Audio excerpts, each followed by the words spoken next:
Oh boy, Apple has found itself in the hot seat today. And let me tell you, it's quite the saga filled with twists, turns, and a dash of spicy competition. Firstly, let's dive into the performance metrics of Apple in the bustling technology hardware, storage, and peripherals industry. They're like the cool kid in class picking up accolades but facing a bit of existential crisis. Here's the rundown. Apple's price-to-earnings ratio is lower compared to the industry average, which might excite some bargain hunters. However, before you start dreaming of snagging an undervalued gem, you should know that its price-to-book and price-to-sales ratios are significantly above the industry average, like double the vanity kind of high, which suggests Apple is walking the fine line between rockstar status and overvaluation. Meanwhile, Apple is flexing its return on equity muscles at a whopper 37.11%, slamming the industry average. However, not everything's sparkling in paradise. Apple's revenue growth is trudging behind peers, which could make some investors start sweating. Slide over to the spicy gossip.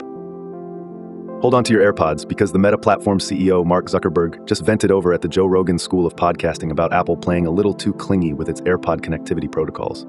While Zuckerberg was on the mic, he accused Apple of making things exclusive.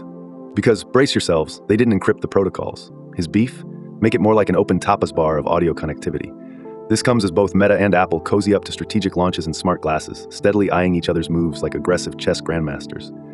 And speaking of checkmates, Apple faces a check in its sandbox from AI glitterati OpenAI, which just snagged Jony Ive's hardware startup for a mere $6.5 billion.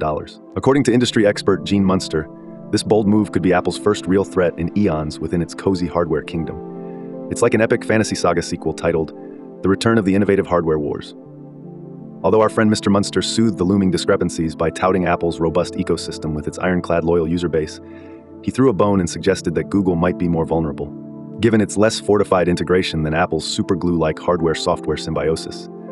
Overall, hope some Apple folks are redefining what it means to boost sales amidst prolific competition and late-night podcast rants that splash their conduct issues across the industry. Whether it's unparalleled innovation or corporate squabbles, Apple's got techies and investors hooked like we are watching the latest techno thriller.